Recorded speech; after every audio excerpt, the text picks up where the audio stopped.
Allahumma salli wa sallim wa barik ala sayyidina Muhammadinil Fatihi lima ughliqa wal khatimi lima sabaqa wan nasiril haqq bil haqqi wal hadi ila siratikal mustaqim sallallahu alaihi wa ala alihi wa ashabihi haqqa qadarihi wa miqdarihil azim. Bismillahirrahmanirrahim. Bismillahirrahmanirrahim. Masya-Allah. Allahu akbar. Alhamdulillahirabbil alamin. Wassalatu wassalamu ala asyrafil anbiya'i wal mursalin wa ala alihi wa sahbihi ajma'in. Allahumma salli ala sayyidina Muhammadin abdika wa rasulika nabiyil ummiyil wa ala alihi wa sahbihi wa barik wa sallim. Alhamdulillah. Amma ba'. Syukur pada Allah. So sekali lagi malam ni kita di kuliah 2 kalimah syahadah. Jadi malam ni kita sambung ke bahagian yang semakin penting, makin penting, iaitu tentang keagungan kalimah Allah Subhanahu Wa Taala. So kalimah ini kalimah agung, kalimah hidup, kalimah mati. Manusia ni dia hanya syukur kepada Allah bila dia dapat nilai kalimah ini. Dapat nilai kalimah ini, dia perhati baik-baik kalimah ini, pasal dia nak mati dengan kalimah ini. Kalau tak ada kalimah ni tak di mulut dia, maka mati kafir dah jawab dia. Jadi malam ni kita, sebab tu kenapa kalimat syahadah ni kalimat keagungan Allah. Syaitan memang tak ada. Jenis-jenis hak syaitan, duk kawan dengan syaitan tu dia memang tak sukalah. Sebut bunyi kalimat-kalimat agung ni, kalimat ni syaitan memang tak berkenan. Syaitan dia tak suka. Dia suka benda yang maksiat, benda jahat-jahat lah. Benda yang kena dengan nafsu-nafsi dia. Jadi kalimat ni bukan senang, bukan semua orang boleh kata Islam dia suka kalimat ini. Melainkan dia kena faham. Kalau dia tak faham, dia ingat kalimat ni kalimat yang sesat. Dia ikut syaitan, ingat kalimat ni tak ada nilai. Sedangkan kalimat ni lah nak tolong dia esok masa mati. Nak mati nak kena mengucap. Mengucap kena tahu, kena kenal. Sebab tu yang kita nak mengaji ni sebenarnya, supaya kita faham. Kita tak boleh main-main dengan kalimat-kalimat agung ni. Sebab kalimat ni lah alam tercipta. Punya besarnya, duk cakap dah selalu, kalimat ni kalimat agung pun tak faham-faham juga, tak reti-reti juga. Minat kepada maksiat tu masih kuat lagi. Tambah bulan puasa macam ni. Bulan puasa ni kita nak lawan nafsu. Memanglah kita suka benda-benda yang mengarut-garut kita buat. Nama pun bulan puasa, bulan Ramadan. Tapi nafsu tu duk kuat lagi, keinginan syahwat tu tinggi. Kita ndok sangat benda maksiat tu. Tu dia panggil kufur maksiat tu. Ingat dua benda je. Kufur dengan maksiat. Kawan dia kufur, maksiat. Taat, iman. Iman, taat. Iman dengan taat. Kufur dengan maksiat. Maksiat ni sesuatu yang mendatangkan dosa di sisi Allah Ta'ala. Apa dia contohnya? Hiburan. Tu benda maksiat dah. Tengok TV tu pun kalau tak betul gaya dia maksiat.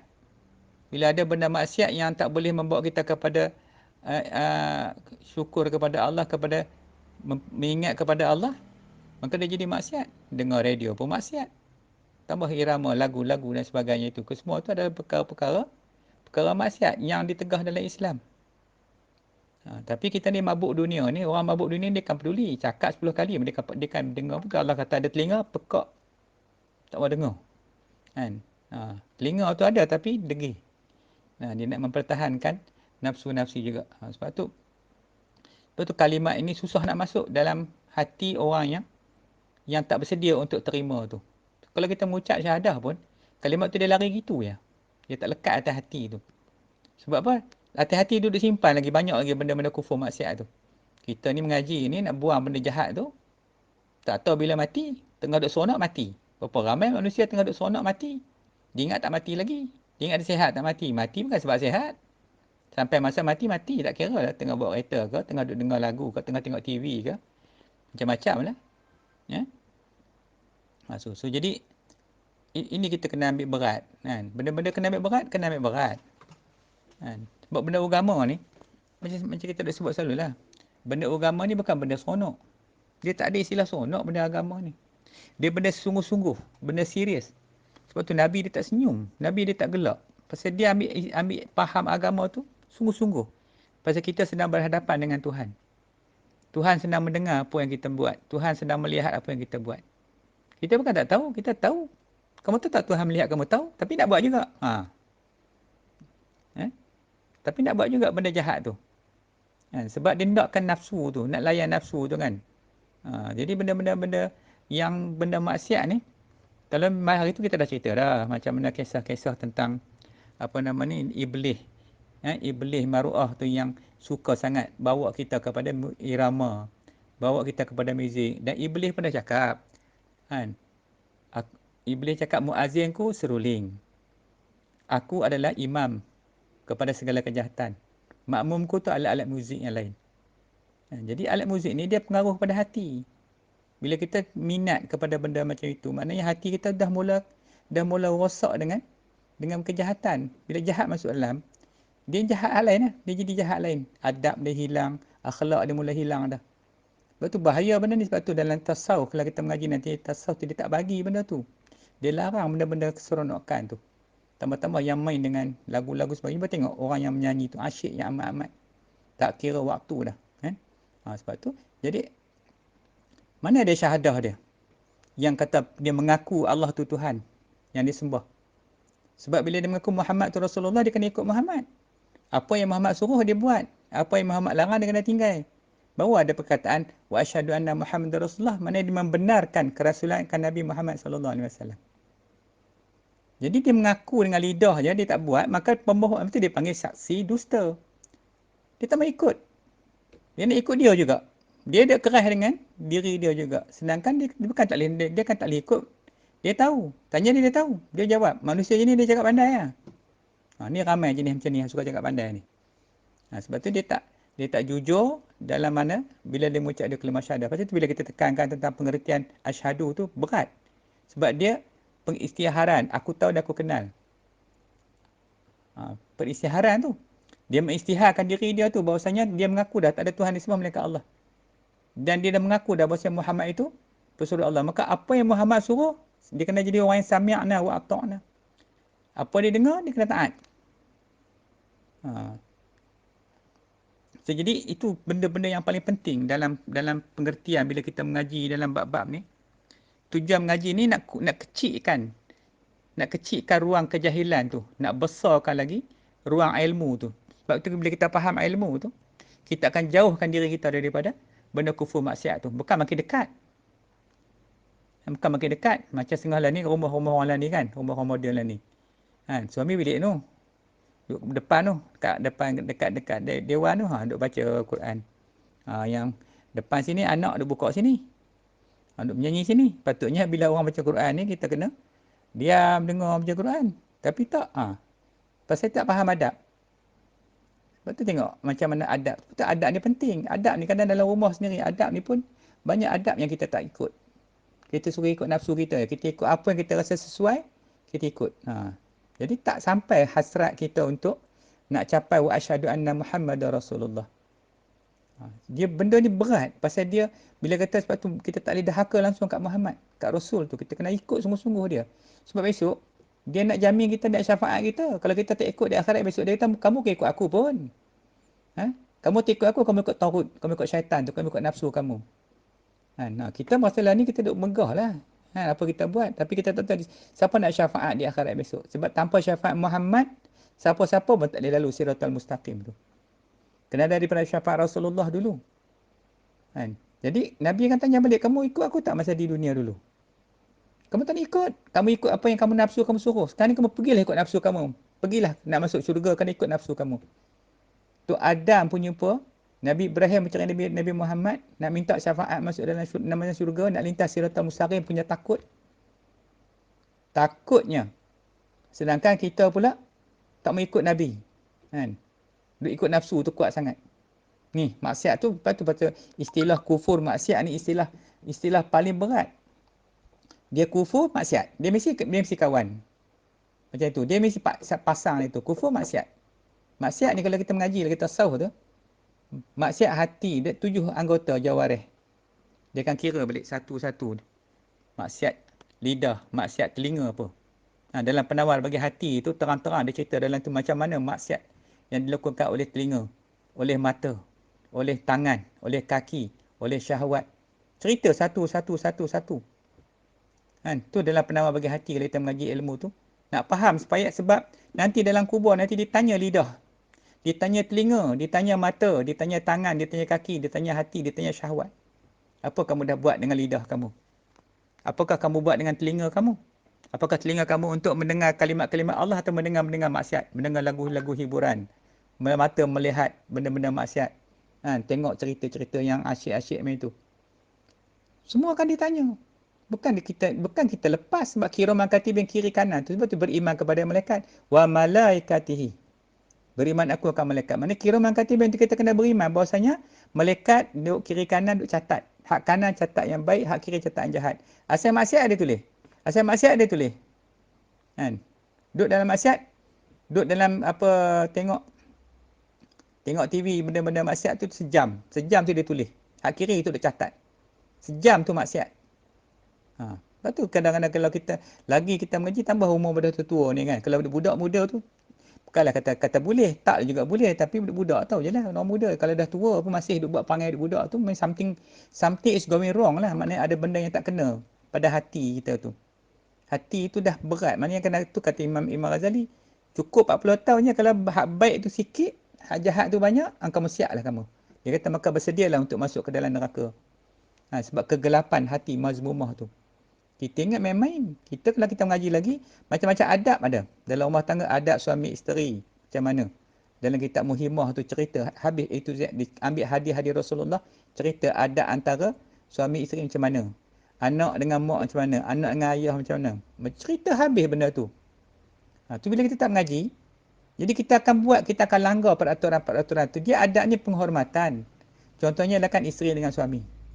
Isteri kena hormatkan suami, kena taat. Bila suami dah terima akad nikah tu, aku terima akad nikahnya bulan min bulan, maka pindahlah bebanan bapak tu tadi kepada si suami. Pindah bebanan tu, pindah kepada si suami. Maka suami akan tanggungjawab atas isteri tu. Maknanya sebelum ni bapak kena tanggung dosa pahala anak dia perempuan ni. Bila lepas dah kahwin dah, pindahlah kepada si suami. Maka segala dosa pahala bini itu akan naik atas kepala lelaki dia. Tutup lelaki tu akan tanggung sampai mati esok. Mana bini buat maksiat, banyak maksiat bini, banyaklah lelaki tanggung maksiat dia. Jadi bini bila dah jadi isteri kena jaga suami. Dia kena jaga jangan buat maksiat banyak supaya dosa tu tak naik atas kepala lelaki dia. Kalau bini duk melarang semacam duk tayang kat orang sana sini, dosa tu datang kat lelaki. Dah lelaki ni pun bukan alim sangat. Dah dosa banyak duk tanggung lelaki hak masalah anak lagi, masalah hak bini lagi. Hak bini ni tak faham, duk buat dosa lagi, buat maksiat lagi. Sebab tu isteri dia kena hormat pada suami, dia taat. Ini daripada segi yang ada yang Nabi ajar kita. Kan? Isteri dia tak tanggung dosa orang lain, anak dia tak tanggung, dia tanggung dosa dia je. Suami ni akan tanggung berat. Jadi sebab tu dalam kehidupan rumah tangga ni, baik suami baik isteri, kita kena jelas, kita kena faham bab tanggungjawab tu, adab tu macam mana. Nak adab makan, adab minum, macam mana nak makan, nak bagi barang contohnya, isteri nak bagi kepada suami walaupun satu rumah, nak serah barang macam mana, nak letak kat meja ke, nak letak atas tu, semua tu dicerita balik. Aisyah ada cerita, banyak cerita kisah-kisah Aisyah isteri Rasulullah tu. So ini pada mana datang ni? Daripada apabila kita dah mula yakin kita kepada kalimat syahadah. Bila kita yakin kepada kalimat syahadah, kita yakin Allah dan Rasul tu, kita dah berazam dalam hati kita yang aku akan taat kepada Allah dan Rasul. Aku akan ikut apa yang Allah dan Rasul cakap. Baru betul orang mukmin. Orang mukmin ni dia tak langkah apa sunnah Rasul. Jadi kita yang tak faham ni, kita cuba nak membuat juga. Konon-konon benda ni boleh. Alah apa dia sangat. Kita dah buat gitu je lah. Alah apa dia sangat. Apa tak ada benda ni. Jangan cakap macam tu. Ni mulut jahat semua macam ni. So kita tak boleh. Kita kena ikut apa yang Allah dan Rasul tak. Memang kita tak suka kadang-kadang. Kita tak sesuai dengan nafsu kita. Kita jadi hero lah. Jumpa orang je bergaduh. Cakap orang nak maki hamun orang je. Asyik orang buat semua tak kena. Tu jahat lah. Tu kata hati ni. Kalau tak dididik, kalau kita tak didik hati ni, tak lepas kalau dekat semayang puasa tu tak boleh lagi. Tak boleh pergi ke mana pun. Tu ibadat tu je. Allah dah katakan, kita tengok dalam Quran berkata, Innas solata tanha 'anil fahsya'i wal munkar. Sungguh sembahyang tu mencegah daripada kemungkaran. Sembahyang tu. Tapi kalau sembahyang, kita duduk sembahyang tu tak boleh cegah kita daripada mungkar, mana sembahyang tu dah tak ada apa dah. Dah sia-sia dah sembahyang tu. Sedangkan sembahyang tu mencegah. Bukan kata mencegah tadi anggota jawarih yang 7 tu. Dia mencegah mata daripada buat maksiat, mencegah telinga daripada mendengar benda maksiat. Kan? Sebab itulah kisah kepada siapa nama ni? Ibu kepada Syekh Abdul Qadir Jalani tu. Kisah macam mana ketika bapak dia tu, masa tu bapak dia tu jalan tepi sungai, jumpa buah apple dalam sungai. Jumpa buah apple tu, teringin sangat nak makan. Ambil buah apple sebiji. Dah makan dah telan masuk dalam perut dah, teringat. Ni buah apple siapa punya? Aku makan mesti ada tuan dia. Jadi orang macam tu ni, orang abid ni, orang agama ni, dia tak nak, dia kata, aku nak cari minta halal, tidak mati aku, dia kata benda haram, walaupun dalam sungai. Jalan-jalan ke depan, sampai dekat satu rumah, nampak kat rumah tu ada pokok apple. Memang sahih apple tu daripada pokok tu. Dia pun jumpa tuan rumah tu. Tuan rumah tu kata kat dia, boleh aku maafkan kamu dengan syarat kamu mula kerja dengan aku. Kerja lah dengan dia. Lama juga siapa tak ingat kisah tu. Banyak tahulah kerja dengan dia. Lepas tu jumpalah tuan rumah tu. Dia balik kat tuan rumah tu. Boleh tak saya halalkan apa saya makan buat apple sebiji tadi? Tuan rumah tu kata boleh. Kamu kena kahwin dengan anak aku. Dia kata boleh. Tak apa. Yang penting kamu halal sudah. Tapi anak aku tu mata dia buta. Telinga dia pekak. Kaki tangan dia cacat. Tak apalah. Yang penting kamu halal sudah. Punya nakkan halal sebiji apple ni. Lalu tak apalah. Dinikahlah. Semalam pertama nikah tu. Lepas nikah. Si suami ni pun masuklah ke dalam bilik jumpa isteri dia. Masuk. Tengok ada seorang wanita yang cukup cantik dalam bilik tu. Lari dia keluar. Dia kata kat pak mentua dia, kamu kata bini aku tu buta. Bini aku tu pekak. Bini aku tu cacat. Kenapa aku masuk? Tadi aku tengok dia satu orang wanita yang cakap yang cukup cantik dalam tu. Kemudian kata dia bapak mentua dia ni, mata dia buta sebab dia tak pernah tengok maksiat. Telinga dia pekak sebab dia tak pernah dengar maksiat. Dia tak pernah dengar benda-benda hiburan, lagu benda-benda yang melalaikan yang apa semua tu. Tangan dia cacat sebab dia tak pernah buat benda yang maksiat begitu. Kaki tak pernah berjalan di tempat yang jahat. Baru dia faham. Maka tak apalah, nak tahu itu, nak cerita itu. Lalu selepas itu maka dapatlah anak itulah nama Abdul Qadir Al-Jilani. Tu. Tengok macam ada kisah dia yang cukup menarik. So di sini saya sebut tadi, kita nak kena belajar tentang anggota jawarih kita tu, tempat mana jatuhnya maksiat. Kemudian kehidupan kita, kebanyakan kita ni semua ada suami isteri, ada anak. Kat sini pun kita kena faham. Pasal dia lahirnya, adab ni bila daripada kalimat syahadah ni. Bila kita beriman kepada Allah dan Rasul tu, iman tu, al-iman tu. Apa dia iman tu? Amantu billah. Saya pada Allah. Saya pada Rasul. Saya pada kitab-kitab. Semua iman tu iman. Bila percaya je, kita percaya tu kita akan buat apa yang kita yakin. Sekarang ni yang kita buat ni, keyakinan kita kalau tahap E lah. Kalau tahap D lah. Kalau tahap C lah. Itu iman. Dia mengikut kepada apa yang kita yakin. Itu nama dia iman tu yakin. Yakin sikit, buat sikit. Yakin banyak, buat banyak. Faham tak? Jadi benda ni bukan nak tegur, kena tegur lah. Kadang-kadang kita ni, mengaji ni sebenarnya supaya mengaji ni nak tegur. Benda yang kita silap, benda yang salah. Kadang-kadang kita bukan tak mau buat. Kita tak ada orang cakap. Tak ada orang khabar kat kita. Kan? Ataupun kita sengaja nak mengelak. Ada setengah orang tu dia nak elak daripada dia tu dapat dengar benda macam ni, dia tak suka orang ajar dia. Konon dia dah pandai. Dia tak pandai pun. Itu dia panggil sombong. Manusia ni kalau kita nak ajar dia tak ada, tu dipanggil sombong. Sombong Allah dah larang. Allah kata, jangan pakai pakaian aku, selendang aku tu. Kalau siapa pakai aku akan binasakan kamu. Kesombongan ni syaitan tu pasal kena laknat pasal sombongnya. Bukan pasal dia tak kenal Tuhan. Dia tak nak sujud kat Adamnya. Bila Allah suruh sujud, dia tak nak sujud. Dia kata, kenapa aku nak sujud? Adam kamu jadi pada tanah. Aku jadi pada api. Aku lebih mulia lagi. Itu je sebabnya dia kena laknat. Pasal dia sombong tu. Sombong ni yang masalah duduk kat manusia ni.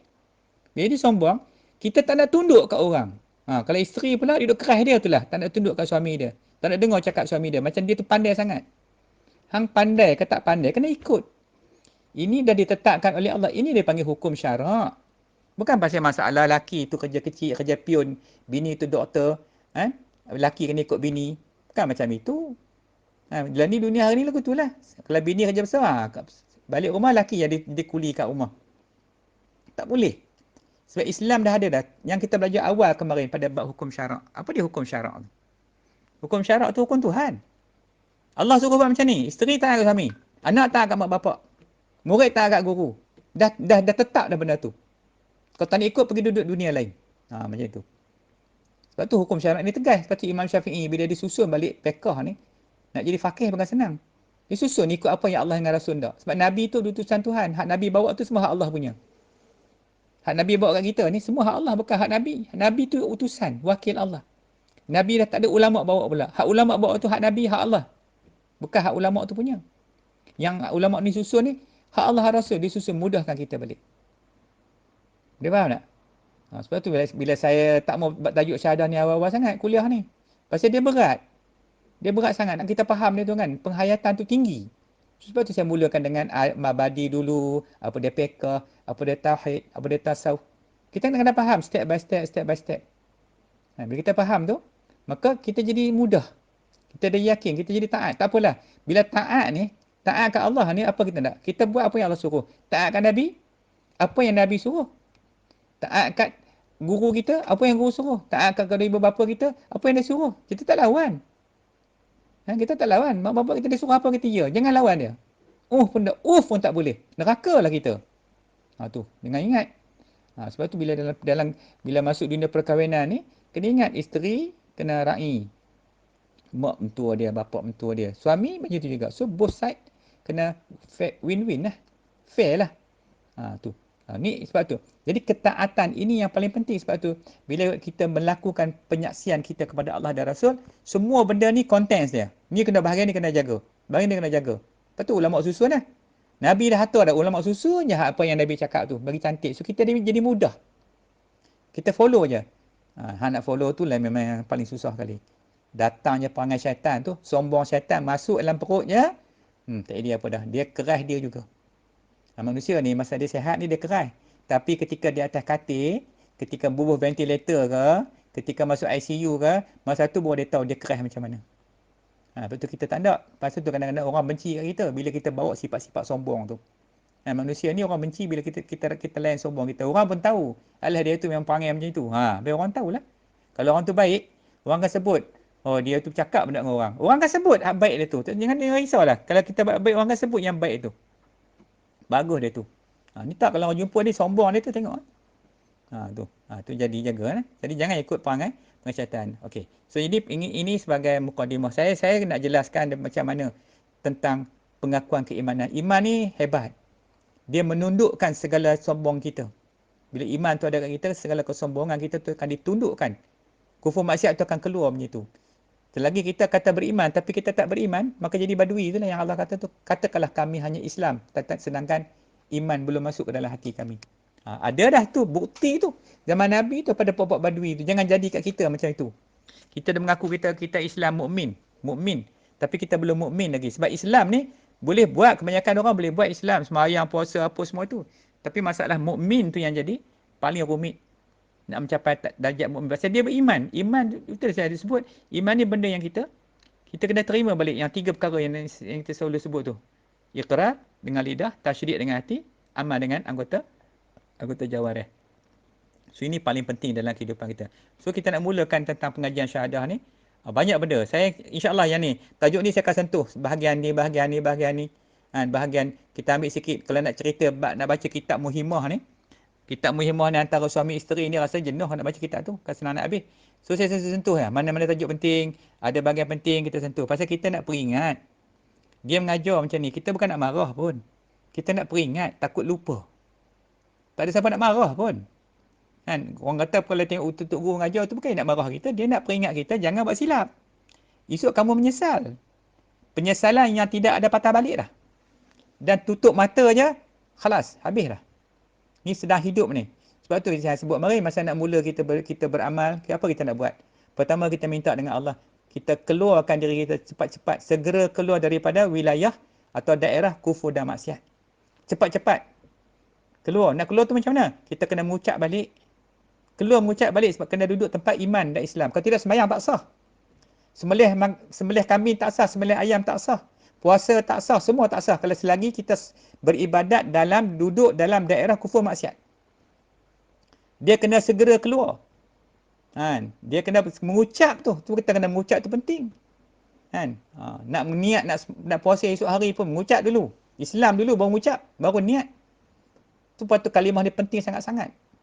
Dia memang peranan, dia menentukan kita tu sama ada duduk kufur maksiat ataupun duduk dalam iman dan taat dalam iman tu.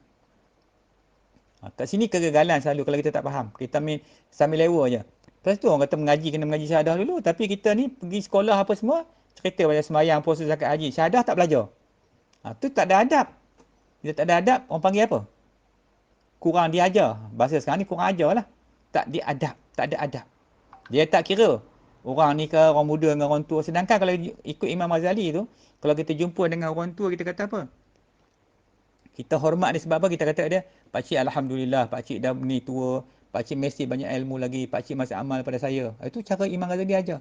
Kalau tengok anak muda pula, orang muda pada kita, Alhamdulillah kamu masih beruntung sebab kamu masih muda, dosa pun tak banyak. Macam saya, macam pakcik ni, dosa dah banyak. Jadi kita merendah diri, kita pandang orang lebih tua, kita hormat dia, kita pandang dia tu amal dia banyak pada kita lagi. Pandang yang muda, dia beruntung sebab dia dosa tak banyak macam kita.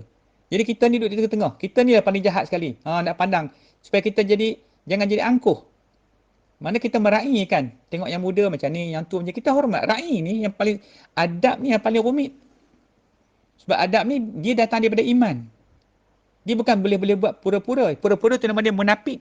Munafik, hipokrit. Dia just pretend to be. Sedangkan dia bukan macam tu. Susah orang munafik ni, dia berlakon. Lama sekali orang akan tahu juga. Sebab tu dalam syahadah bila kata asyhadu tu, dia kena kenal, dia kena tahu akan Allah dan Rasul tu. Kalau tidak, syahadah dia jadi palsu. Dia syahadah palsu tu, dia duduk atas tempat-tempat tu. Apabila berkata-kata dusta. Apabila berjanji, mungkir. Apabila dia amanah, khianat. Apabila berdebat atas kebenaran, bantah-bantah ia. Tu. Tu duduk atas situ. Bila tak kenal Tuhan, dia akan tipu orang. Dia akan buat macam-macam benda-benda yang salah tu. Sehinggalah dia yakin dengan Allah dengan Rasul tu. Okey, so ini yang bahagian yang pertama yang kita nak faham. Jadi biar jelas kat kita, maknanya bila kita mengucap syahadah ni, kita kena ikut sungguh Allah dan Rasul. Yes. Apa yang Muhammad buat kena ikut. Lepas tu dia panggil mengisbatkan pada kebenaran Nabi Muhammad SAW. Tetap benar Muhammad tu. Jadi apa yang Muhammad cakap, jangan petikai. Apa yang dalam kita dalam hadis yang Nabi sebut tu, jangan duk petikai dah pasal itu hak Rasul. Kita petikai sepatah je kufur tu ke? Kufur tu ke? Jangan cakap lah kalau dengan jahilnya, dengan duduk dalam maksiat ni, siang pagi kufur, sekejap lagi kufur lagi. Rupa je orang Islam. Itu kata Syekh Mutawali. Dia kata orang Islam sekarang ni, dia bangga dengan Islam. Tapi murtad dari segi amal dia. Murtad kata Syekh Mutawali Asy'arani tu. Seorang ulama di Mesir tu.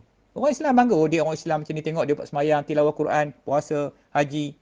Tapi murtad dari segi amalan dia. Jadi mana kesalahan kat situ? Sebab tidak ada keyakinan kepada kalimat syahadah ni. Okey. So dekat sini sebagai yang kita mula dulu.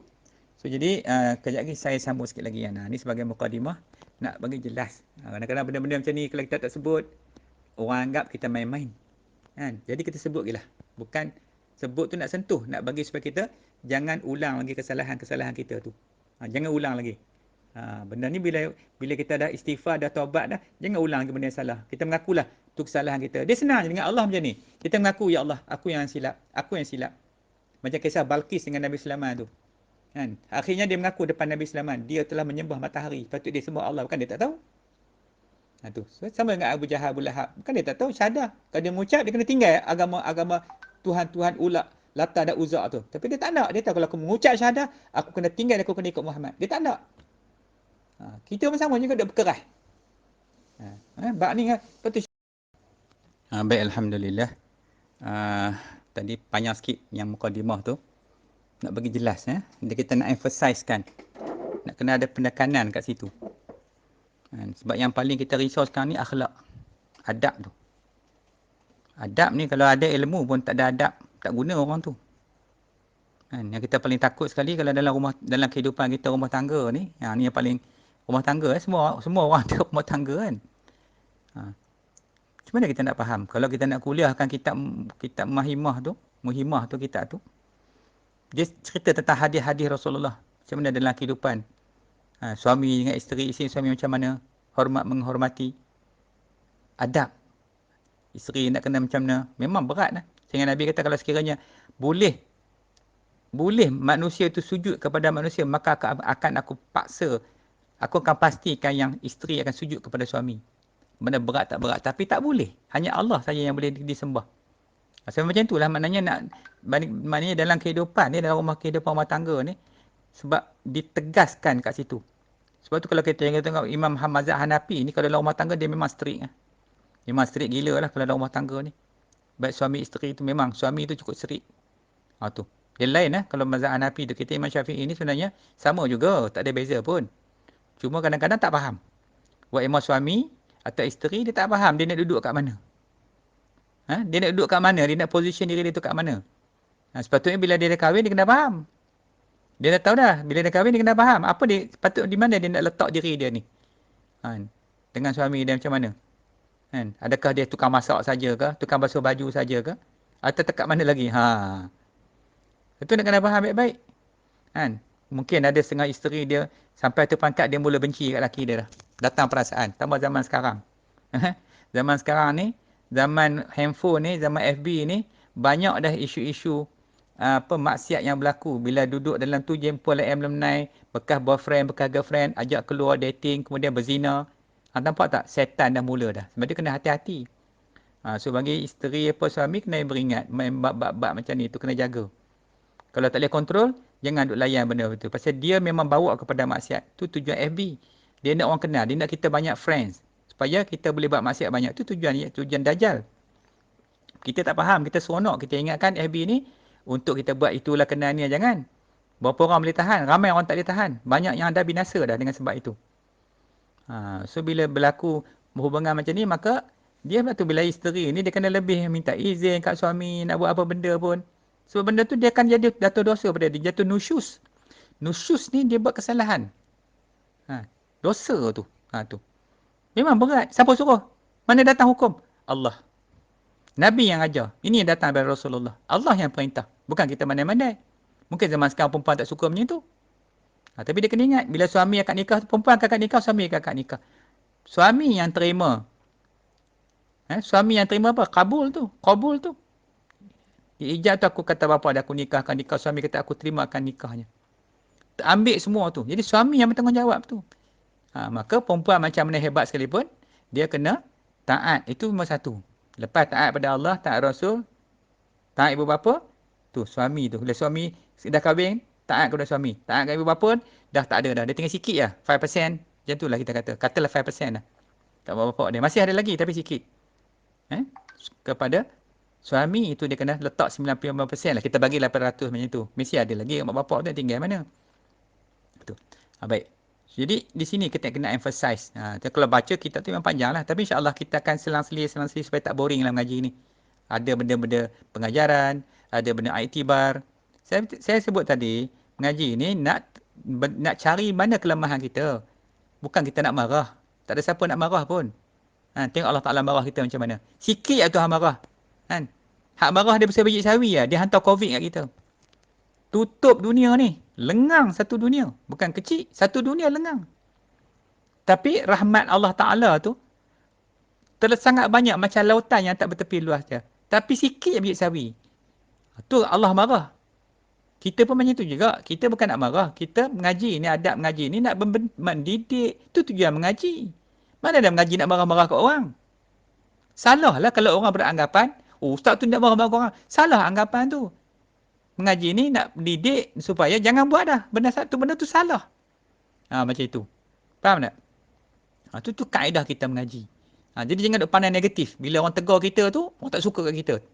Dia ni kita macam mak dengan anak lah, bapak dengan anak. Kalau kita marah kat anak kita tu, tanda kita suka lah. Kalau kita diam, tu tak suka lah tu. Macam tu lah. Jadi bila kita selagi kita tegur, kita nasihat, benda kita tak suka benda tu. Sebab kehidupan ni, habis mati tu matilah. Duduk dalam kubur, duduk berangan seseorang, duduk teringat Allah menyesal, aku menyesal apa? Allah kata kamu tak boleh balik dah ke dunia tu. Inilah masa hidup ni, sisa-sisa yang hidup ni kita nak guna betul-betul. Mana yang salah silap kita dengan makhluk-makhluk Tuhan, dengan mana-mana manusia, mak kita, ayah kita, siapa ke lagi. Kan? Yang mana yang kita buat salah, kita selesai cepat-cepat. Jangan kita dah bawa pasal benda ni mudarat kat kita balik, bukan kat orang lain. Kita nak tanggung besok. Musuh dengan orang. Buat apa? Kenapa kamu sombong sangat dulu? Tak ada orang tegur. Ni nak tegur malam ni. Kita nak sebut benda tu. Kita awal-awal kami bila buat tasus, kita dah sebut dah. Nafsu amarah ni dah list dah. Dah ada dalam senarai dah. Ni nafsu amarah. Hak ni bawa ke neraka. Dah sebut dah. Ni nafsu yang nafsu mahmudah. Nafsu ni yang jalan ke syurga. Dah tunjuk dah jalan dia. Kau tak nak lagi, nak buat macam mana? Sebab dia yang pilih. Dia yang pilih jalan jahat. Sedangkan Allah diilham dah. Fa'alhamaha fujuraha wa taqwaha tu. Diilhamkan jalan jahat dan jalan kebaikan. Dah ada dah dua-dua tu kat kita. Baik jahat semua ada. Nak pilih tu atas manusia, atas kita nak pilih. Bukan senang nak selamatkan diri ni. Kalau tak ada orang didik kita lah. Kalau dia tak ada orang didik kita, maka sesat lah, syaitan lah. Tu yang duk bisik macam tu. Dia suruh buat ikut nafsu dia. Dia kata rasa ni boleh ni okey ni. Jangan main-main dengan syaitan ni. Baik. So jadi malam ni kita cuba sebut tengok kalimat syahadah ni yang saya bincang kemarin. Kita ada dua. Yang pertama ni dipanggil kalimat syahadah. Kalimat syahadah dia didahulukan dengan kalimat asyhadu.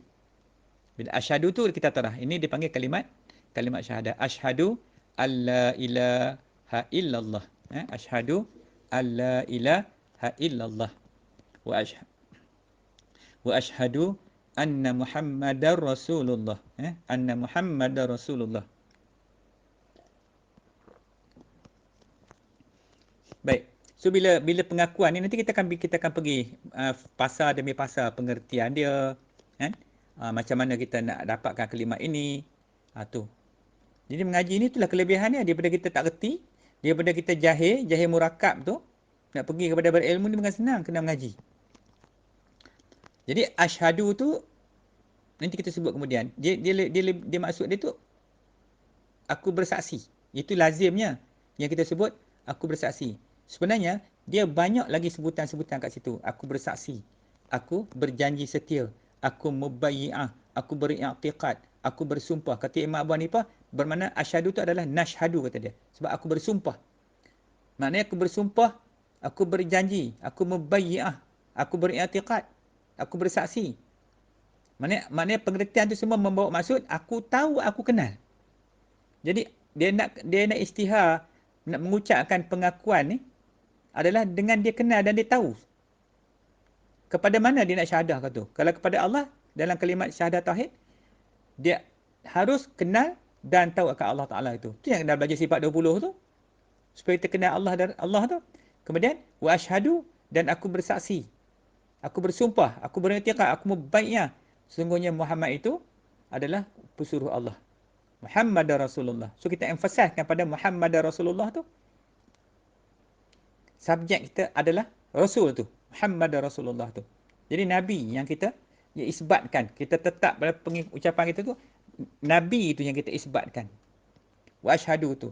Mana kita kenal, kita tahu siapa Nabi Muhammad. Siapa nama keturunan dia, bapak dia nama apa. Tok dia nama apa. Gini-gini sampai habis. Tu. Mana itu kata Nabi. Ni sampai Nabi tak tahu. Siapa Nabi ni, dia tahu nama Nabi dia tahu. Sedangkan nama Nabi dia berapa? Muhammad. Ada 99 nama Nabi. Muhammad, Mustafa, Ahmad, Mukhtar, Yasin. Itu semua nama-nama bagi Nabi. Dan ada dalam kitab dia tulis 99 nama bagi nama Rasul, nama Muhammad ni. Nama Nabi kita ni. Baik, yang ni. Kemudian, yang satu lagi dipanggil kalimat taibah yang kita selalu jumpa. Kenapa ada setengah kalimat bila kita jumpa, dia tak disebut pun dengan kalimat syahadah. Dia mulakan dengan kalimat la. Tak ada asyhadu tu. Tak ada asyhadu. Dia dengan la ilaha illallah. Muhammadur, bukan Muhammadan, Muhammadur Rasulullah.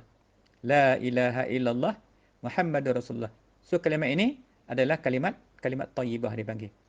So, bila kalimat thayyibah ni dia penggunaan dia lain lah. Selalu kita sebut kalau kita zikir ke apa, kalau kita nak mengaku, nak buat ucapan penyaksian, kita mulakan dengan asyhadu. Kalau kita nak zikir sebagainya, kita akan terus dengan la ilaha illallah Muhammadur Rasulullah as-sadiqul wa'dul amin. Macam tu contoh kita nak zikir dan sebagainya. Tu kalimat thayyibah. Tapi kalau nak mengucap, kita dengan dia mesti ada perkataan asyhadu tu di hadapan. Biasanya kalau kata asyhadu ni bagi orang yang kita nak solat, dalam solat tu kita kan ada peristiharan. Bila kita kata asyhadu tu kita istihar diri kita tu. Bahawasanya kita menyembah tidak ada Tuhan kita sembah melainkan Allah. Dan kita istihar, kita bersaksi bahawasanya Nabi Muhammad itu adalah utusan Allah. Itu dalam ucapan asyhadu tu. Baik, kemudian kalimat thayyibah tu disebut tadi, yang dimulakan dengan la ilaha illallah Muhammadur, bukan Muhammadan. Muhammadur. Kalau tadi wa asyhadu anna Muhammadar, ada dal. Dua di atas dan tu dengan ra dar. Muhammadar Rasulullah ni Muhammadur Rasulullah. So kita boleh perbetul baliklah kita punya sebutan kalau silap-silap kan. Ni dah 20 tahun 30 tahun boleh sebut salah macam mana kan. Tu tadi saya sebut. Ngaji nak apa betul. Ngaji bukan nak marah. Nak bagi faham. Jangan duduk tempat jahat tu dah. Betul lah kita kawan dengan tutup guru ulama ni. Dia marah kita, dia sayang kita. Pergilah bila kena marah tu, alhamdulillah. Kalau pergi dia diamnya masalah besar. Kita heran. Siapa Tok Guru ni diam tak kata apa pun kat aku? Dia tak suka lah tu. Dia tegur kita tu mana dia sayang kat kita. Sama juga dengan kita tu. Okey, baik, wallahu a'lam. Baik, alhamdulillah. Kita tengok kat mana disebut tentang kalimat taqwa ni di dalam Al-Quran, dalam surah Al-Fatah ayat 9. Firman oleh Allah, wa alzamahum kalimat taqwa wa kanu ahaqqa biha wa ahlaha. Dan Allah mewajibkan kepada mereka kalimat taqwa, iaitu kalimat syahadah. Kalimat taqwa tu kalimat syahadah lah, sedang mereka lebih berhak dengan taqwa itu dan menjadi ahlinya. Jadi di sini Allah apa yang dah sebut kepada kita, kepada orang-orang mukmin. Orang mukmin tu dia kena duduk pada kalimat taqwa, iaitu pengakuan, kesaksian dia bahawa tidak ada Tuhan melainkan Allah. Kalau tak duduk di tempat itu, maka jadi sesatlah. Seperti kata Ali bin Abi Talhah. Dia kata diriwayat daripada Ibnu Abbas mengenai firman Tuhan yang bermaksud wa alzamahum kalimat taqwa ni. Iaitu dan Allah mewajibkan kepada mereka kalimat taqwa. Apa dia kata? Iaitu kesaksian bahawa mana kesaksian ni kita kena menyaksikan. Menyaksi itu macam maksud saksi ni macam kita tengoklah, kita tengok kereta aksiden. Macam mana kereta tu berlanggar apa semua kan? Kita menyaksikan peristiwa tu. Mana kita tahu. Kalau orang tanya kita, kamu tengok dah, aku tengok macam ni. Mana dia boleh cerita A to Z macam mana kejadian tu berlaku. Demikian juga ketika saksi dengan Allah. Maknanya bila dia menyaksikan bahawa tidak ada Tuhan, ilah yang disembah. Jadi dia kenal, dia tahu dan dia kenal Allah yang dia sembah tu. Tahu Allah, kenal mana pada zat dia, sifat dia, af'al dia. Itu yang dia tahu. Dan ia merupakan kepala segala macam takwa. So kalimat syahadah ni, dia adalah kepala segala takwa. Mana takwa yang lain tu berpunca daripada kalimat syahadah tu baru datang. Yang takwa jenis-jenis yang lain. Jenis ibadat yang lain untuk menunjukkan ketakwaan kita kepada Allah. Kita puasa bulan Ramadan ni, tanda kita takwa kepada Allah. Takwa ni maknanya, takwa ni adalah syahadah tu sendiri. Jadi macam mana kita nak letakkan penyaksian kita kepada Allah tu? So bila kata Allah mewajibkan kepada mereka kalimat takwa tu, kalimat syahadah tu lah kita kena junjung tanggung dia, jaga dia, pelihara dia. Supaya dia berada dengan kita. Daripada hidup sampai mati. Dah mati, dah tutup buku, dah habis dah. Khalas. Tak ada sebut dah. Maka nak mati, ditutup pula dengan kalimat syahadah yang akhir sekali. Supaya itulah kita bawa kepada bertemu dengan Allah. Dalam hidup kita, kita mula dengan syahadah. Kita mengucap dua kalimat syahadah. Kita terima Islam, iman, ihsan. Dan mati pun, kita mati dalam kalimat syahadah juga. Bawa kalimat itu jumpa dengan Allah. Seperti Nabi kita, man kana akhiru kalamihi, la ilaha illallah, dakhalal jannah. Barang siapa akhir kalam dengan kalimat la ilaha illallah, maka masuk syurga ia. Jadi kalimat ni yang kita nak bawa. Yang ni yang kita tak reti pun. Yang kita duk blur sangat-sangat, kita tak faham ni. Kalau tak mengaji langsung tak faham ni. Jadi kalau ikutnya nak kena wajib asas dulu. Nak kena wajib sifat 20 dulu, baru naik tempat ni. Tapi nak tunggu tu lambat. Ni musim-musim ni kuarantin pun mungkin dah makin nak buka dah ni. Besok dah tak sempat nak ngaji dah. Jadi saya sentuh cepat-cepat sikit. Sentuh kita masuk bagi kita faham dulu. Supaya lepas ni kita boleh jaga dah. Kan? Kalau kita dah faham kalimat kesaksian kita kepada Allah ni, maka gugurlah segala kufur maksiat kat kita tu. Bila kita menyaksikan, yang persoalannya, kita mengucap syahadah tapi kita tak masuk dalam hati. Dekat lidah duduk syahadah tu. Dia tak masuk dalam hati, dia tak beriman kepada Allah, maka dia tak taat kepada Allah dan Rasul. Dia akan rempuh, dia akan langgar apa perintah Allah, perintah Rasul, semua dia rempuhnya. Sebabnya dia tak menyaksikan tentang ketuhanan Allah tu. Kalau dia menyaksikan macam mana Allah Ta'ala, kehebatan Allah, kita tengok alam sudahlah. Kita tengok alam ni. Siapa boleh cipta alam sehebat macam ni? Dengan cakrawalanya, dengan langit, lapisan langit dan bumi. Ya Allah kata, Allazi khalaqas samawati wal arda ma bainahuma tu. Allah yang menjadikan tujuh petala, 7 lapis langit dan 7 lapis bumi dan barang yang berada antara keduanya. Siapa dia? Allah Ta'ala. Hebat tak Allah Ta'ala? Hebatlah Allah Ta'ala. Dia maha hebat. Dia layak dengan sifat-sifat tu. Sifat yang kamilat, sifat yang sempurna, sifat bagi dia. Sifat yang layak bagi dia. Kita nak cerita apa? Cerita apa pun tak boleh. Yang tahu kita buat jahat. Dah lah tak taat kepada Allah. Maksiat tu banyak sangat. Kita dah tak taat. Allah, dia menjadikan. Maknanya, bila kita menyaksikan, kita tengok alam. Lepas tu dalam pengajian sifat 20 nanti, apa dalil tanda wujud Allah? Baharu alam ini. Mana baharu alam, Allah yang menjadikan segala-galanya. Kita tengok macam mana galaksi yang berputar-putar. Bumi kita, matahari, bulan. Itu semua tanda-tanda tentang kebesaran Allah Subhanahu Wa Taala. Sebab tu bila kita mengucap syahadah, semua tu akan duduk dalam kita punya dalam pengetahuan kita. Bila kita angkat asyhadu tu, mengaku tu, kita tahu dah Allah ni maha agung, maha perkasa. Bila kita tahu yang itu, kita akan buang semua maksiat. Kita takut kat Tuhan. Kita takut, kita tahu dah. Ni kalau aku buat maksiat ni, syaitan suruh buat maksiat. Azab tu. Itu pentingnya kesaksian kita kepada Tuhan. Bila kita kenal Allah tu, bila kita mengaku, kita melihat keagungan Tuhan tu. Lepas tu kita belajar nanti makrifah kita kepada mana? Mengenalkan pada sifat bagi Allah, iaitu pada zat dia, pada sifat dia dan pada perbuatan dia. Demikian juga dengan Nabi. So, jadi dalam pengetahuan kesaksian dalam kalimat yang Allah kita bincang ni, kalimat taqwa ni.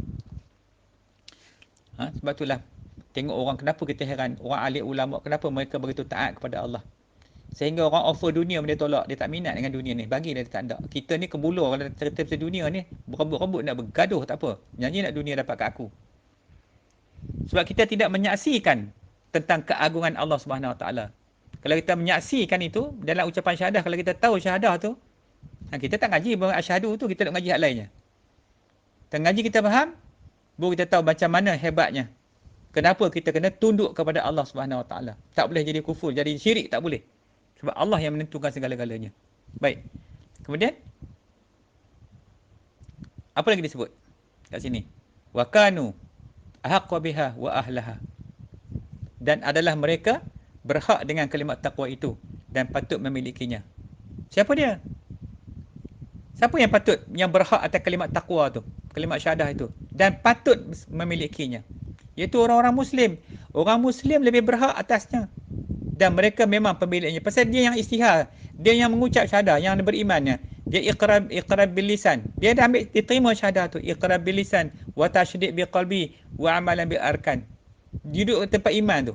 Maka dia yang lebih berhak. Maknanya kalimat ni siapa yang pemegang ni, yang penanggung dia, iaitu orang-orang yang Muslim yang beriman kepada Allah dan Rasul. Maka mereka ni yang lebih berhak. Lepas tu lagi Allah kata lagi apa? Dan adalah Allah Maha mengetahui atas segala sesuatu. Dan Allah Maha mengetahui. Jadi yang ni Allah Maha mengetahui siapa-siapa yang memang berhak mendapat kebaikan dan siapa-siapa pula yang berhak mendapat keburukan. Allah yang mengetahui, kita tak tahu. Sebab tu kita tak boleh hukum orang. Kita tak boleh tengok orang, kita hukum orang tu. Macam tu, macam ni. Tak boleh. Pasal Allah yang lebih tahu. Kita bukan tahu hati perut orang. Kadang-kadang manusia nampak buruk, pakai baju pun selekeh pakai, tapi hati dia, perangai dia, Masya Allah. Semua orang sebut. Puji dia tu. Tapi ada setengah orang pula pakai punya lawa. Tapi orang sebut dengan keburukan. Orang sebut, orang benci pasal panggil buruk tu. Cakap apa, huduh. Cakap tu nak kata orang je. Sombong. Tu. Jadi kita tak tahu. Yang tahu Allah Ta'ala. Dan kita kalau boleh, bila kita dah mengaji macam ni, kita jangan duduk tempat tu. Dan kita tahu benda tu salah, jahat, jangan duduk. So kita kena jaga. Sekarang apa tugas kita, peranan kita mengaji ni? Nak faham tentang apa yang Allah sebutkan. Yang Allah sebutkan di dalam ayat ni. Macam mana kata ulama sebut tadi. Tentang kesaksian tu. Bila sebut kalimat taqwa tu. Dan Allah mewajibkan kepada mereka kalimat taqwa tu. Mana? Iaitu kesaksian kita tu. Dia kena saksi. Kalau tak saksi, nak saksi apa? Lepas tu dia ada penyaksian. Menyaksikan. Apa nak saksikan? Menyaksikan ketunggalan dan keesaan akan zat, sifat dan af'al Allah Subhanahu Wa Taala. Tunggal, wahid satu saja, esa Allah, esa zat, esa sifat. Kalau mengaji hak rububiyah ni berkaitan dengan Tuhan dah. Dia cerita Tuhan menjadikan Tuhan itu Tuhan ni, tapi dia tak nampak macam mana keadaan zat, sifat dan apa af'al Tuhan tu. Tu yang kita hendakkan ke sifat 20 ni, bukan jangan panas lekeh, jangan pandang lekeh lah. Apa ni? Alah, sifat-sifat tak payahlah kita usah ikut sifat-sifat, kita kira alah benda tu senang je, kita yakin je. Tak boleh macam tu. Kita kena kenal pasal asyhadu tu membawa pengertian aku kenal dan aku tahu. Faham tak? Bukan tak kenal, tahu lagi hal-hal apa tentang ketuhanan dan kenabian tu. Tu secara ringkas. So bagi kita jelas, bagi kita faham benda macam ni baik-baik kan. Jadi mudah-mudahan ni pun saya ringkas-ringkas je bagi nampak tentang betapa pentingnya kalimat syahadat. Pasal nak buang kekufuran yang ada kat kita tu. Bila kita menyaksikan Allah Ta'ala ni, maka kita nak lontar keluar tu segala kufur maksiat yang ada dalam diri kita tu. Hak tu musuh kita utama. Nak balik ke Allah ni bukan boleh. Benda tu jadi hijab. Kufur maksiat jadi hijab.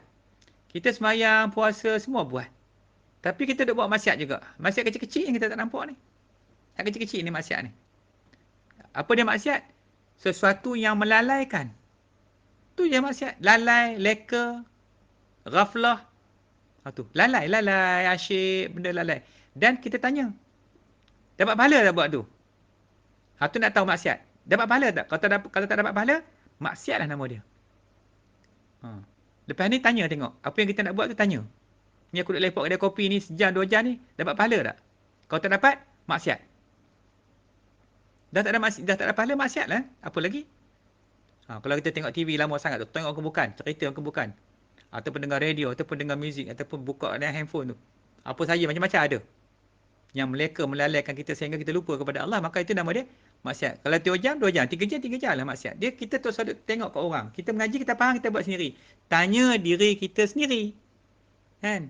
Dah kita faham, maksiat ni benda yang mendatangkan, benda-benda yang merosakkan kita, benda yang tidak mendatangkan kebajikan, tak ada faedah. Yang sia-sia tu nama dia benda maksiat. Dan mendatangkan dosa pula. Tu fikirlah sendiri. Takkan semayang pun jadi neraka well bagi orang yang semayang tu. Tengok lekanya orang yang lalai yang semayang. Sebagai semayang pun Tuhan sebutkan dalam Quran tu.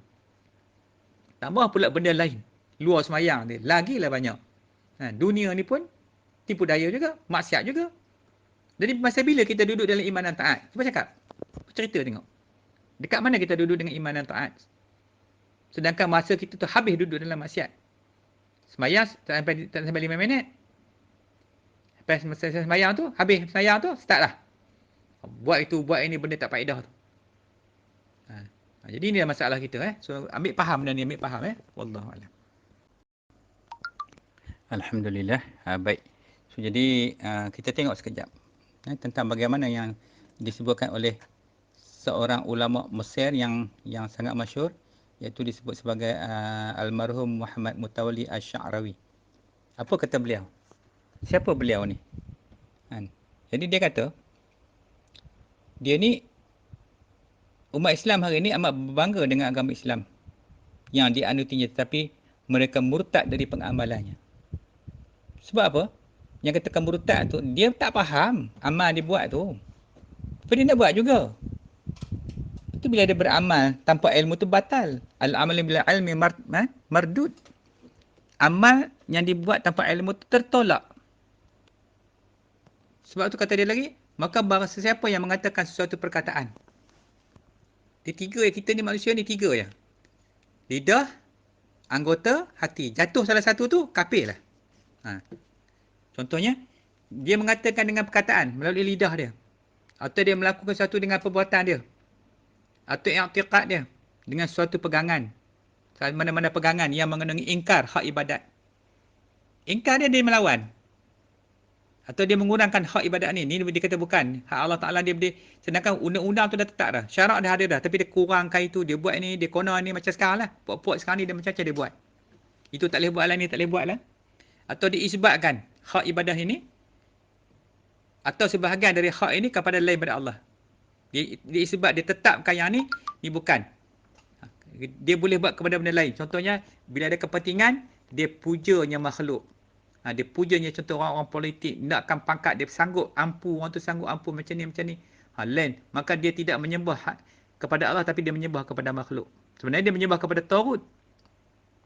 Berarti ia telah kufur dan terkeluar daripada agama Islam. Daripada agama Allah itu Islam. Ini yang sebut salah satu jatuh je, sama ada dia cakap melalui perkataan dia, dia hina agama ke, hina Allah, hina Rasul ke, ataupun dia buat dengan amal perbuatan dia, dengan perbuatan dia, dia pergi duduk tempat-tempat yang tak sepatutnya, atau dipaksa menyembah patung kan dia sembah, contoh. Atau dengan etiqad dia. Dia kata Allah ni bukan Tuhan jadi ni. Maka batal lah agama dia tu. Maka terus terkeluar, dia jadi riddah. Riddah ni murtad. Jadi siapa Syekh Mutawalli Sya'rawi ni? Okey, dia ni, kalau kita cerita sikit lah latar belakang ni, seorang ulama. Kalau ikut sejarah dia, dia pernah satu ketika di satu program seminar di Mesir tu. Dia ni tak jauh lagi kita ni, baru meninggal lagi. Satu seminar tu, masa untuk pembentangan kata kerja tu, dia masa ada ramai dia angkat tangan, dia tanya kepada MC tu. Dia kata, aku nak tanya satu perkara. Apakah kamu bertanggungjawab atas seminar kamu ni yang kamu nak cakap ni? Okey. Sekarang ni aku nak tanya. Kemanakah perginya air mandi jenazah Rasulullah? Dia tanya soalan tu je. Jadi dia tanya soalan tu, yang MC tadi seorang ulama di depan dia. Tergamam dia nak jawab tak boleh. Ke mana ya? Air mandi Rasulullah, jenazah Rasulullah. Lepas tu dia pun terpaksa cakap, tak apalah. Kamu boleh tak bagi masa kat aku sehingga besok? Nanti aku balik cari dulu. Lepas tu habis seminar tu pun, baliklah. Termasuklah MC tadi, ulama tadi, syekh tadi. Balik di rumah, buka lah, geledah lah kitab. Mencari ke mana pergi kitab-kitab tentang kisah Rasulullah. Ke mana perginya air mandian jenazah Rasulullah. Sampai ke sudah tak berjumpa. Dalam masa dia nak mencari tu, dah agaknya dia lewat malam, dia terlelap dah dia di tempat dia duduk cari kitab tu. Dalam dia terlelap tu, dia nampak dua orang datang. Dua orang tu, seorang bawa pelita. Seorang lagi nampak berseri-seri wajah dia. Datang-datang tu pun dia bersebut lah, akulah Rasulullah. Sebut kat ulama ni. Dalam mimpi tu.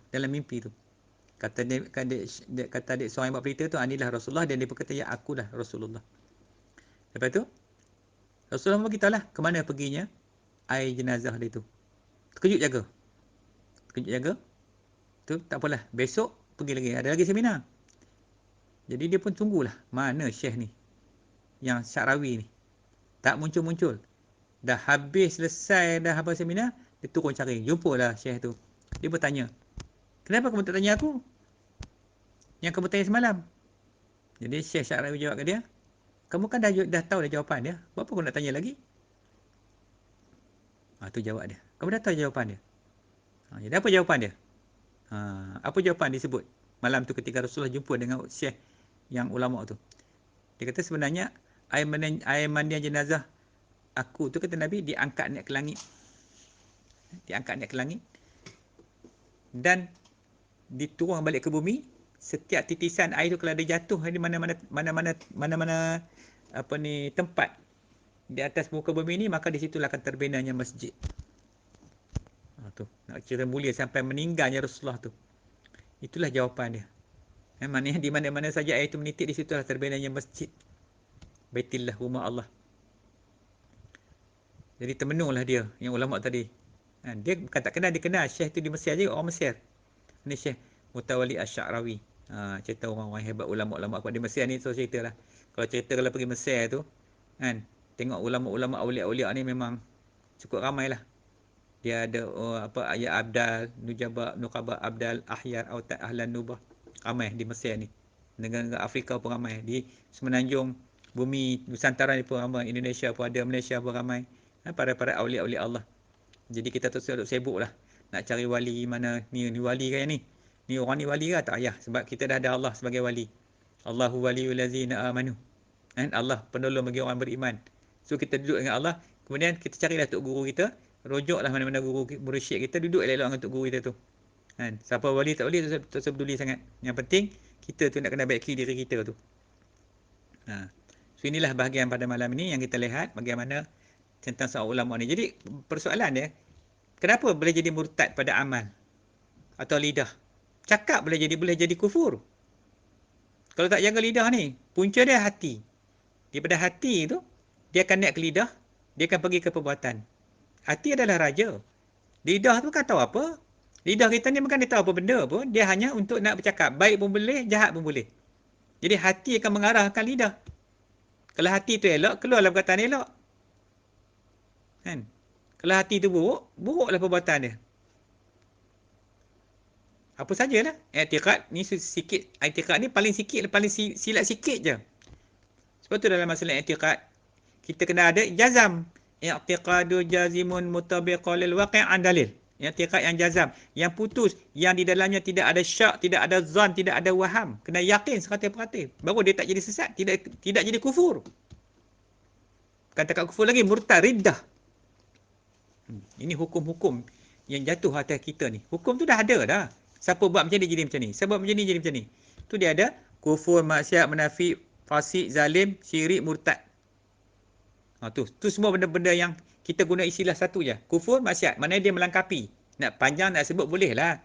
Kufur, maksiat, munafik, fasik, zalim, murtad, syirik, zindik. Tu benda-benda yang batal.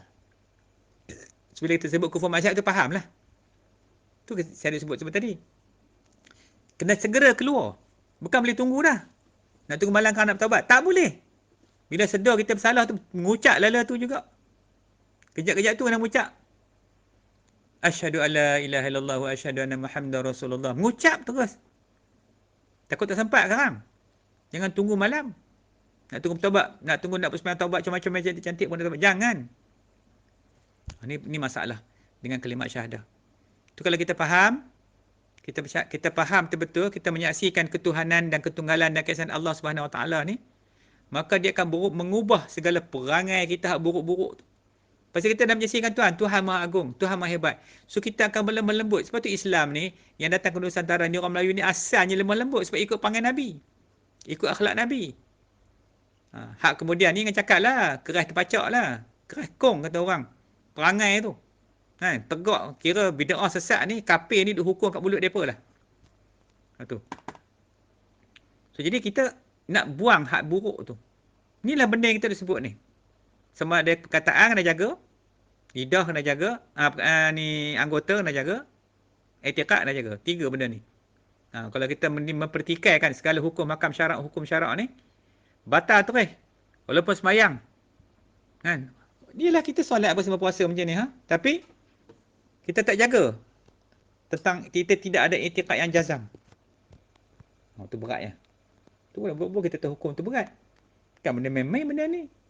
Kan mana ada masa nak gelak-gelak. Nak sorangkan kamu mana ada nak gelak-gelak, tak ada. Cerita serius is serius. Benda hukum. Lepas tu kita tak boleh main hukum hakam ni. Tapi kalau cerita-cerita ceramah boleh lah. Cerita sonok-sonok tu, enjoy sikit, nyanyi-nyanyi sikit, gelak-gelak sikit, ramai followers. Berapa ribu followers? Ada dah 30,000 followers. Ada robotkan followers. Tu zaman hari ni. Kita bukan soal follower, kebetulan ikut tak apa kan. Kita cerita orang nak balik pada Allah. Bukan semua ndak pun macam tu. So bagi faham elok. So jadi ini perkara yang saya rasa yang sangat penting malam ni yang kita boleh bincang dari segi syahadah. Semalam ada orang mesej kata, ustaz, kalau buat syahadah tu boleh tak panjangkan sikit? Panjang pun berapa dah tadi? Start tadi 10.35. Ni dah 11.55 dah lebih 20 minit dah. Lama dah tu. Mungkin ada orang dia suka dengar seronok. Dia enjoy, dia rasa mengaji baru nampak, baru jelas. Macam ni rupanya syahadah. Ni banyak lagi ni. Saya sentuh-sentuh sikit-sikit lah. Sentuh, nak bagi jelas, bagi faham. Pasal benda ni paling penting dalam kehidupan kita. So kita nak hiaskan diri kita ni, lidah kita, anggota kita, akhlak kita dengan kalimat syahadah. Biar syahadah tu duduk di seluruh anggota jawarih kita tu. Biar dihias kita tu dengan cahaya-cahaya kalimat syahadah tu. Jadi itulah dulu untuk malam ni. Wallahu a'lam. Allahumma salli wa sallim wa barik ala sayyidina Muhammadinil Fatihi lima ughliqa wal khatimi lima sabaqa wan nasiril haqq bil haqqi wal hadi ila siratikal mustaqim. Sallallahu alaihi wa ala alihi wa ashabihi haqqa qadarihi wa miqdarihil azim.